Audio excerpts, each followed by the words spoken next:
Hello and welcome in to Addison the 35th podcast, your Chicago baseball authority. My name is Herb Lawrence. You can check me out on Twitter at Ecknerwall23. That is ECNERWAL23 for Robin Ventura. Or if you're so inclined, go to Blue Sky. It's Herb Lawrence. That's Lawrence with a W. .bsky.social. Or on Instagram, I'm just my regular name, Herb Lawrence. You see it on the bottom if you're watching on YouTube, and also if you're watching on YouTube, you see me with this beautiful Just Baseball trucker cap, and you can go and get yours at the Just Baseball store. And thank you to the folks at Just Baseball for putting on Addison the 35th podcast. On today's show, we will talk about the Philip Humber Perfect Game that happened on this day, which I'm recording April 21st. In 2012, this Philip Humber Perfect Game happened then. I was doing some work with 670 The Score back then, so I'll give you a recapping of what happened that day briefly. Also, I'll get you set for the series with the Minnesota Twins that the White Sox are about to embark on Tuesday through Thursday. But first, wow, the White Sox went up to Boston on Friday and had a wraparound series up until Monday, and you would think, hey, maybe they can get 2 out of 4, salvage this series, look a little better as they've been playing really bad baseball as of late after they did take 2 out of 3 last week versus these very same Boston Red Sox. But no, the Boston Red Sox win 3 out of 4, extend the White Sox losing streak till 6, and then the White Sox win one game and then subsequent lose the last game of the series. Let's go over the recap of the 5-17 Chicago White Sox as they enter into Tuesday's play. On Friday night, it was a bloodletting again. 10-3 was the score of the Boston Red Sox come out victorious as Martin Perez can only go 3 innings, and I'll get to his status in a second. He gave up 4 runs, including a 3-run home run by Trevor Story, who hit 2 that night. Cedena Rafaela hit a home run, and also rookie Carlos Narvaez hit his first of his major league career. The only highlight I can actually muster in that game was a Andrew Benintendi home run that he hit returning to Boston, where he spent the majority of his career, the beginning of his career, out there in Beantown. On Saturday, the White Sox had the rematch of the past Sunday's battle versus Garrett Crochet and Shane Smith, where that was a great pitching duel.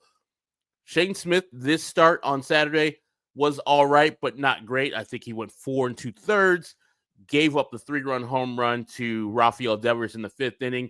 As he is wont to do, he kind of slows down the later in the game it gets, as many pitchers do. But you got to understand, Shane Smith is doing multiple things on Saturday. He's pitching his 5th start in his major league career. He is going to hometown Boston. This is his first start in Boston as a major league professional.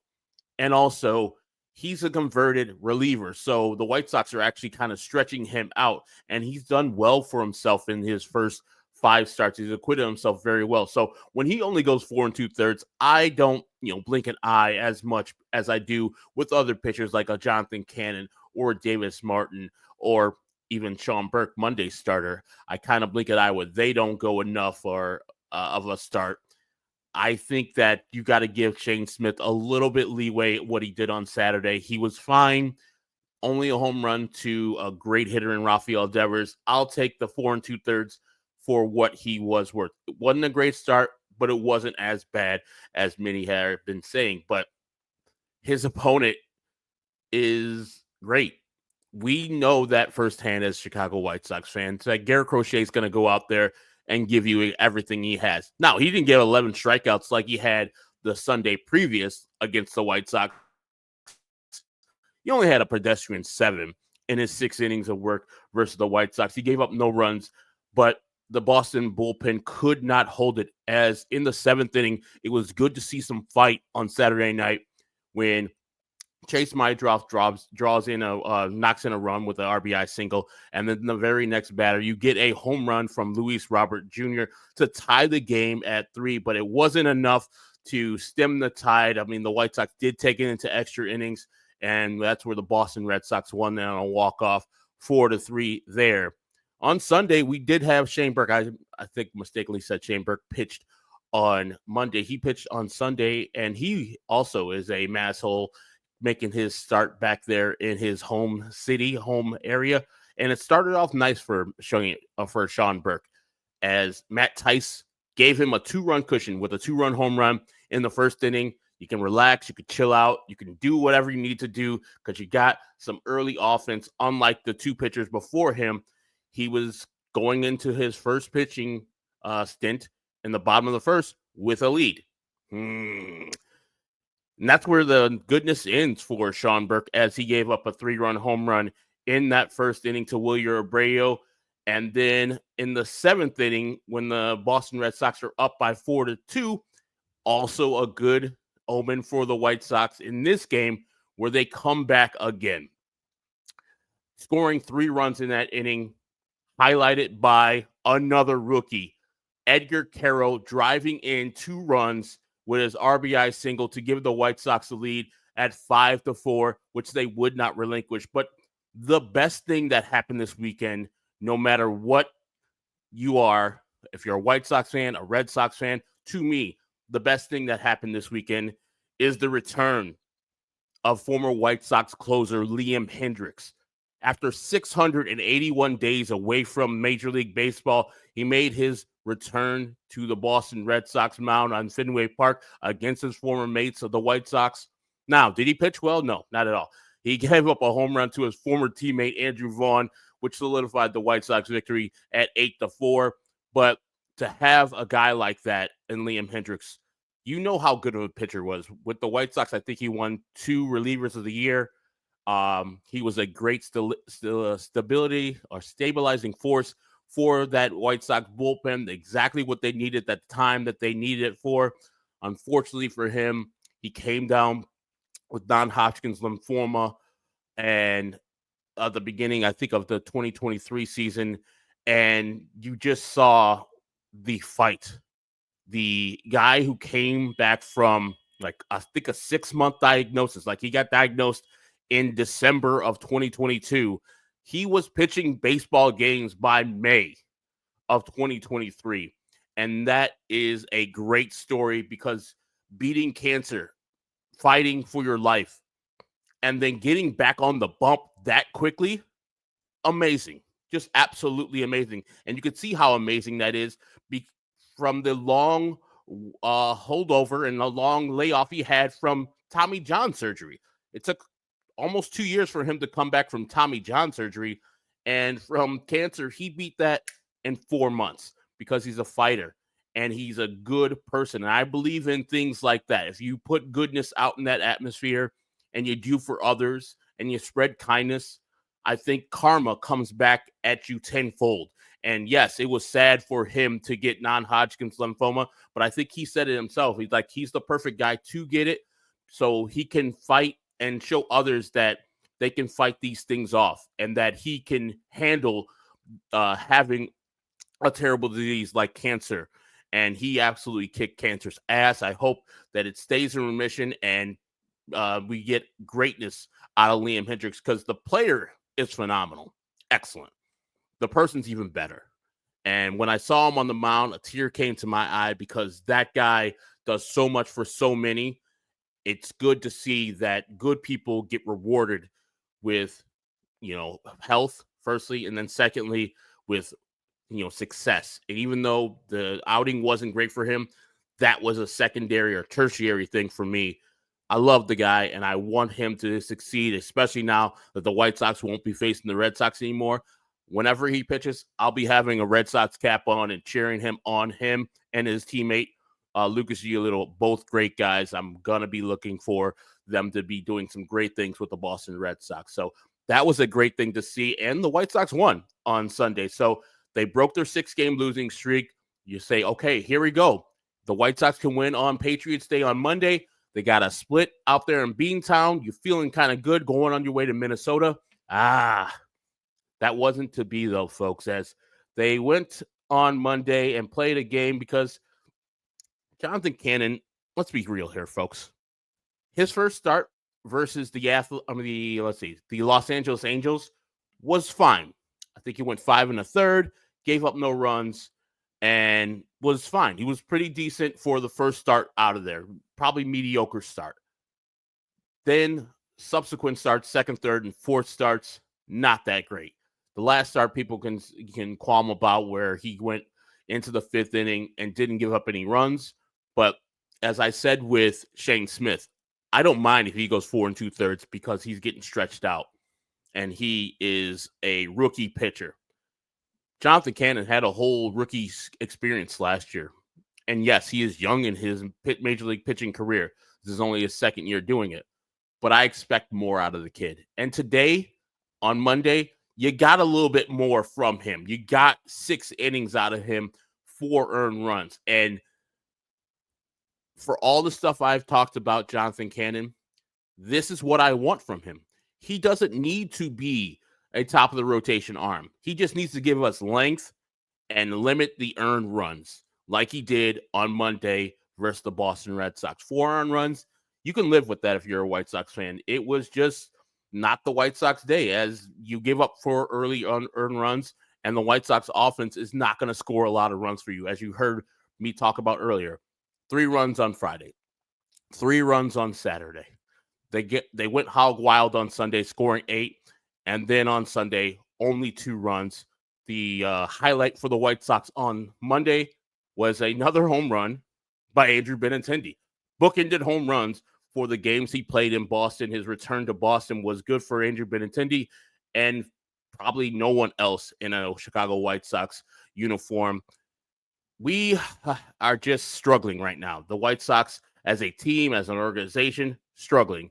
And it's not getting any better. They are 5-17 with a winning percentage of .227. Mary. And they got more injuries. As I talked about earlier, Martin Perez went out of Friday's game with left elbow inflammation. And if you've been listening to the news around baseball, you saw that Justin Steele left a start a couple weeks ago with the same thing. And now he is having Tommy John surgery for himself to repair that. He's out for the year. Martin, there has been no, such thing as far as a Tommy John surgery, but whenever you hear about forearm tightness or left elbow inflammation, your mind, at least my mind, goes to the worst and starts thinking about Tommy John surgery. Now, the White Sox have not put that out there at all. I'm just speculating for myself, but they did on Monday morning before the game put him on the 60-day IL, which to me means that that's pretty much the end of his season. If he does come back, it'll be after the trade deadline. Half the reason you got Martin Perez is to get him to do what he has done earlier in this year, is to pitch well and then to ship him off to another team so you can get some prospects for him. That ship has sailed now because he's going to be on the 60-day IL. He will not be back in time to give you enough innings for some team to trade for him if he does even come back after 60 days on the IL. With that 60-day IL designation, they got room for Bobby Dahlbeck to be called up, his contract to be purchased and called up and put on the 40-man. He got a at-bat versus his former team, the Bo Sox, on Monday. Did not do anything with that. And then before the game, also we heard that Chase Mydroth is hurt also. He hurt his elbow or his thumb, apparently down in Charlotte, was feeling all right, got the call up, and then subsequently, since he's been up to the major leagues, his thumb has been hurting him more and more. And so he is on the 10-day IL now. It's very sad because, as I talked about earlier, he drove in great runs the other day when they were down 3-0. He drove in the first run and then scored the second run when Luis Robert hit that home run. He was coming to his own. I think he was on base at a 38% clip early in his career, batting at the top of the lineup, making things happen, scoring runs, playing some outstanding defense. This is what me as a White Sox fan is looking for. Him and Edgar Carroll, for the most part. A little Brooks Baldwin, the young players who might be here in the future. So this is kind of a bummer that he'll be out for 10 games at least with his thumb injury. Now, as I saw this injury, I just chuckled to myself. I was like, he's natural White Sox. He's indoctrinated into White Sox baseball now. Playing with an injury, playing through an injury. I think that, he could have just sat out and had this, taken care of before he exasperated to the point where he couldn't bat on Sunday. But he is natural White Sox, so they're going to play him through an injury. And then eventually, when it's well known that he cannot play through that injury, they'll put him on the 10-day IL. I hope the kid is fine. I hope he gets healthy really quickly, and we can see him back at the top of the lineup very soon. But it is very sad news for the White Sox as the injuries just keep on happening. Austin Slater's out for a while. We got Mike Tauchman out for a while, et cetera, et cetera. The hits just keep on coming for the Chicago White Sox as they are 5-17, the worst team in the American League. Thank God for the Colorado Rockies, who have a worse record for the White Sox right now, as they're not the laughingstock of baseball as yet, but there's a lot of time to go. Let's talk about something positive because I'm tired of talking about just the badness that the White Sox bring to the table, as it's probably not going to get any better this week in Minnesota or Sacramento. On this day, April 21st, 2012, myself, Brett Lyons, who is the head of the IBW 1220 union now, but he was a young producer at the time, and then Chris Tannehill. If you are listening to this, you probably know who Chris Tannehill is, the best radio producer in the city, maybe ever, bar none. And I was working the board. Chris was doing the highlights, which is weird because Chris is much better at doing the board than I was, but I had a little bit more seniority at the time. And so I was doing the board for the Philip Humber versus the Seattle Mariners game. It was a Saturday Fox baseball game of the week. So no Hawk Harrelson, no Steve Stone doing the play-by-play on Seattle television. It was just our coverage as the local coverage, as far as Ed Farmer doing the play-by-play. And I believe it was Darren Jackson in the booth with him at that time too. So while the game is going on, we're not expecting anything because Philip Humber was a pickup by Kenny Williams in the offseason. We're like, this retread is classic Kenny, trying to find lightning in a bottle of somebody who was highly touted once, flamed out as a Mets prospect, and now Kenny's trying to buy cheap and make him, be a big-time champion. And we're like, this Philip Humber start's going to suck out there out there in Seattle. And we're just pretty much chilling for the first 5 innings. And then we just kind of realized, I think it was the 6th inning where I'm just looking up and I'm like, has any Mariner reached base yet? I'm just thinking to myself because I don't know if Ed or DJ mentioned it, but they were good to mention that, a person's pitching a perfect game or a person's pitching a no-hitter. They weren't those jinx people, we're going to jinx them for the booth, which I think is ridiculous. If you are a major league broadcaster and you're like, something special is going on, or you're hinting around the thing that is happening, I think your job is to tell your audience what is going on in the broadcast, because that is your job, to inform the audience what is going on, especially on radio where you're their eyes and their ears as far as the action on the field. And so, I'm pretty much deep into my career right now. So baseball games are slow. So concentration doesn't need to be 100% on the actual board or what Ed's saying specifically. At this time, autopilot seems like a bad term, but I'm just listening passively in my ears for checks. When's he going to go to an ID? How many outs are going on right now? Do I need to inform DJ or Ed of a read in the break? Those type of things I'm checking myself with. But I'm not listening to the game as a fan and saying I'm into this game from pitch 1 to pitch in the 9th inning. But the 6th inning, I kind of realized that nobody has reached base for the Seattle Mariners, and Philip Humber's pitching a perfecto. And I think by the 7th inning, Ed and DJ start talking about it and start, getting into it. It's like, yeah, he's in there. He's doing the job today. And by the at bat by Brendan Ryan, who was the last guy, I think he was the pinch hitter, the last batter, the 27th batter for the Seattle Mariners, I was so nervous because I had never thrown or never witnessed a no-hitter. I watched the no-hitter that Burley threw versus Texas Rangers at a friend's house. I was at the game the day of Burley's perfecto on July 23rd. I forgot the year, 2009, I believe it was.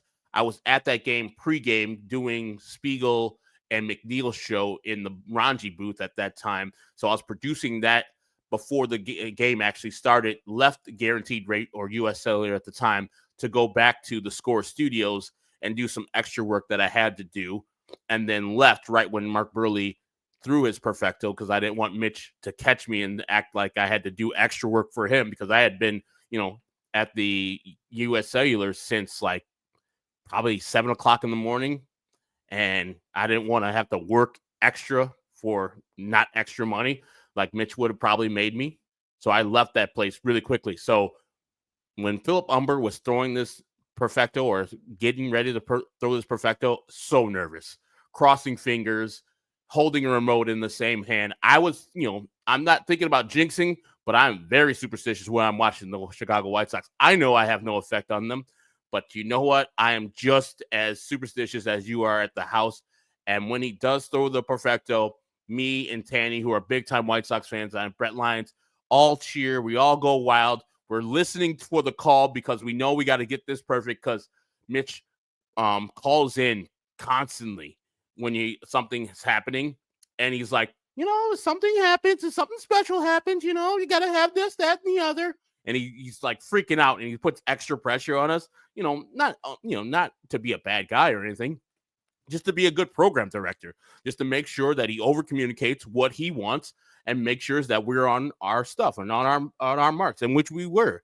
And so when he throws the perfecto, and I don't have the audio of the original sound, and I don't have the audio of what we caught because I don't have permission from 670 The Score to do that. I didn't ask him, but I don't want to play anything without permission. But pretty much Ed says, Humber throws a perfect game here at US Cellular Field. If you're watching, if you know, the game was at Safeco Field at the time in Seattle.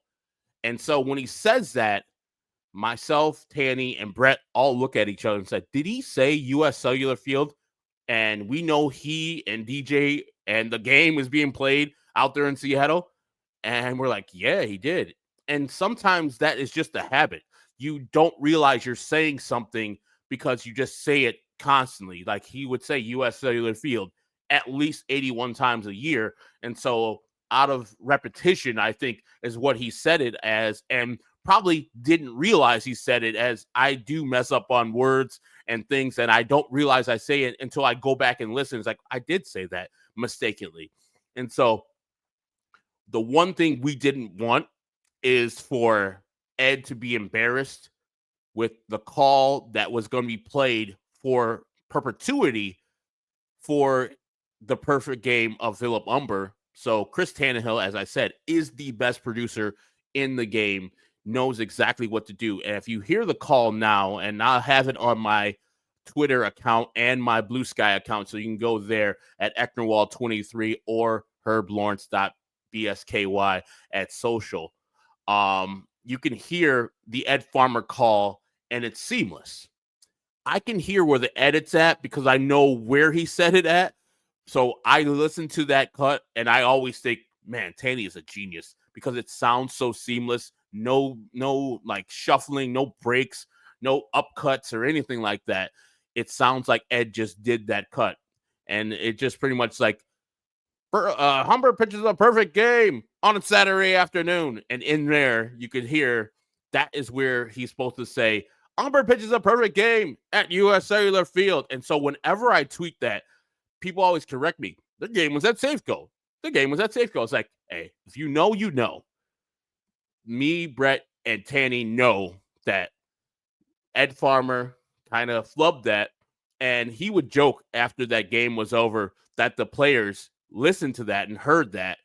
And they would give him grief all the time after that call about him calling Safeco Field US Cellular Field. And he was a good sport about it. But we had to make sure that the call in perpetuity was a clean cut and not a flub like it was when it was heard live over 670 The Score in the White Sox radio network. So that's a little good story about that Philip Humber perfect game. And let's get to this week's remaining schedule. Tuesday through Thursday, they go to Minnesota, play the Minnesota Twins, and then they travel out to Sacramento to play the Sacramento A's for the last time this year. As you remember, they just got swept by these very same Sacramento A's. But on Tuesday, it'll be Davis Martin with a 4.84 ERA going against Bailey Ober, the big tall righty, Bailey Ober, who's got a 6.16 ERA as of this year. And on Wednesday, the White Sox are TBD because that is the Martin Perez spot. He is on the 60-day IL, as I just explained.